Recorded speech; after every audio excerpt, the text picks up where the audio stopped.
Hello, everybody. Everybody have a seat. Have a seat. I got a few things to say here. First of all, it's great to see you as we kick off the 2014 baseball season. Now, I thought I invited the Red Sox here today, but there must be a mistake because I don't recognize all these clean-shaven guys. There's one guy, a couple guys who decided they thought the beard was working for them. But beards or no beards, it is an honor to welcome the 2013 World Series champion, Boston Red Sox, to the White House.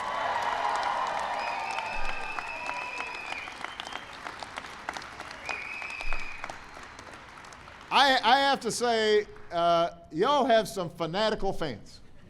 And many of them occupy my administration and the White House. Look at my White House photographer. He's been thinking about this day all week. I got my press secretary there. I am surrounded by Red Sox fans. And I know that all the members of Congress from the New England delegation who are equally fanatic. Back in 2004, watching the Red Sox win the World Series was a novelty. But over the past 10 years, this clubhouse has the winningest championship record in baseball. Three World Series titles in a decade under the leadership of John Henry, Tom Werner, Larry Lucchino, and their partners. And since they won this one at Fenway, the diehards can finally declare that the curse has definitively been broken.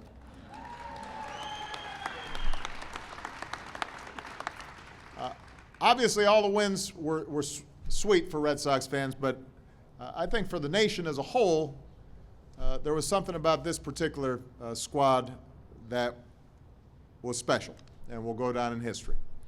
Not just because they went from worst to first, but because they symbolized the grit and the resilience of one of America's iconic cities during one of its most difficult moments.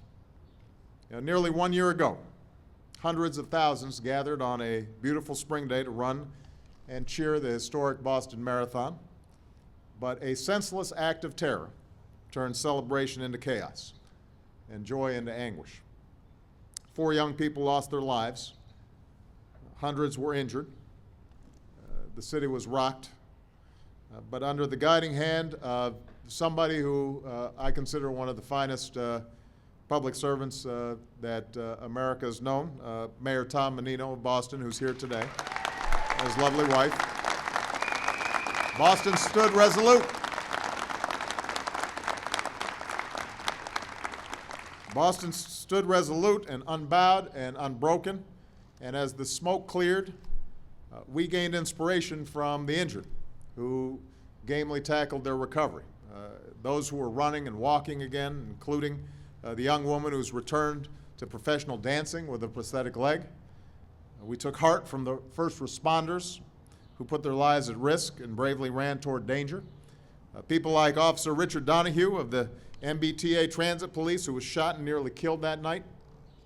After months of rehab, Richard is walking again and keeping up with his 18-month-old son, and so we're proud to have Richard here today. Give him a big round of applause.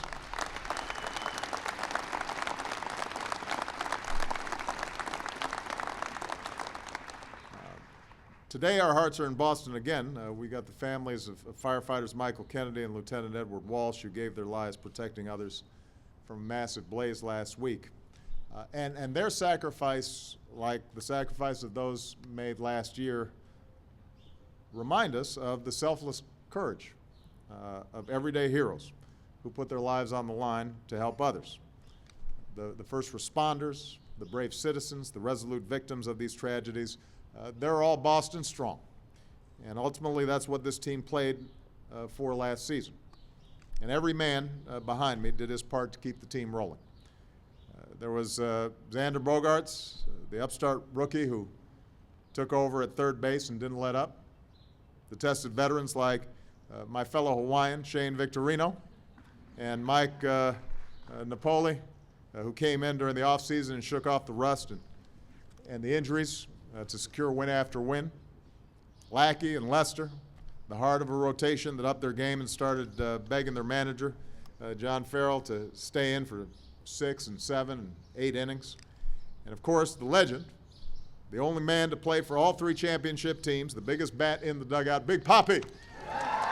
Big Poppy. That's what I'm talking about. Love this guy.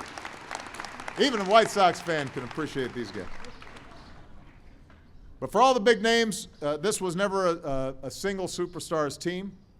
If you look at the numbers, no pitcher won more than 15 games, no batter hit more than 30 home runs, and yet they led the majors in runs scored, won the most games in the American League, had the second best ERA in their hard-hitting division. So this team never lost more than 3 games in a row all season. They just had a lot of heart. And it was that consistency that brought the Red Sox into the postseason. But it was a drive to do more for the city that had their backs that took them on to win in the World Series. With the rallying symbol of Boston Strong mowed into the outfield and sewed into the uniforms, the Red Sox took the field against Tampa and Detroit with the full weight of their city behind them. When they found themselves in Game 4 of the World Series, down 2-1 against St. Louis, the faithful cheered as Johnny Gomes knocked in a 3-run homer out of the park, breaking open a tie and giving Red Sox Nation the signal they weren't done yet. Big Poppy let it rip, earned the World Series MVP. Koji Uehara, the third choice closer who'd been signed as an afterthought, capped one of the best postseasons in Major League history with his signature splitter that sank straight into David Ross's mitt to win the World Series 4-2. And then Koji just looked so happy after every game, didn't he? Jumping up on people. So they all stormed the field, readied the duck boats, but this was more than just a trophy and parade. With every game they played, the Sons of Fenway never forgot what it meant to wear the Boston uniform. When they visited bombing victims in the hospital, when they played ball with kids getting cancer treatment, when they started a program to help wounded warriors get treatment at Mass General. These guys were saying, we're all on the same team. And I think Big Poppy put it better and more colorfully than any of us could. I won't repeat his quote, but the point is, Boston and the Red Sox were one this season. And we knew last year, even as we mourned the lost and cared for the wounded and resolved to carry on, that the moment would come when the Sox would be champions again, and the crowds would gather for a parade down Boylston once more. And that's exactly what happened. That's how this team helped to Boston to heal, and true to that spirit, in just a few weeks, something else we resolved last year will come to pass. On the 3rd Monday in April, the world will return to Boston and run harder than ever and cheer louder than ever for the 118th Boston Marathon. That will happen.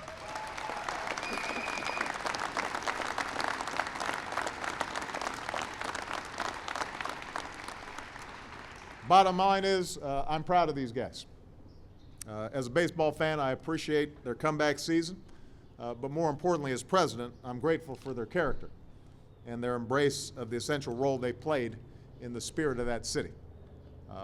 You know, sometimes sports seems like it's trivial. It's just an entertainment.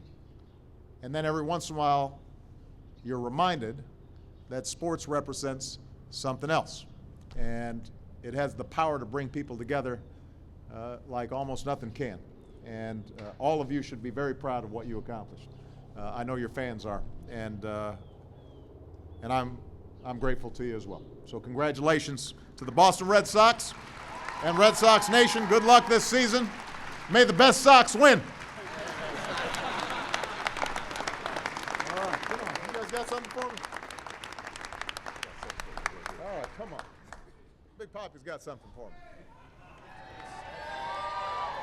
There Yes, sir. That looks pretty good. 44 president. It looks like it might fit him better than me, though. All right, come on. Let's get a good picture here. Yeah. Come on. Actually, you mind if I take my own? Oh, he wants to do a selfie. Yes, sir. Yes, sir. It's the Big Poppy selfie. Come on.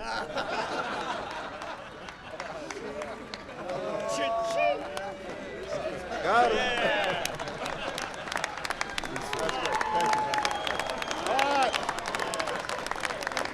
Let's pull this down. Let's get a good one.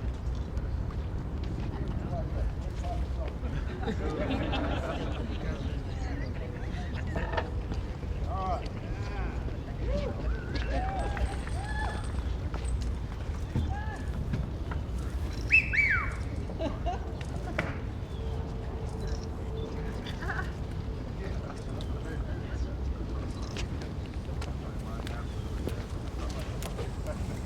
All right, that's good.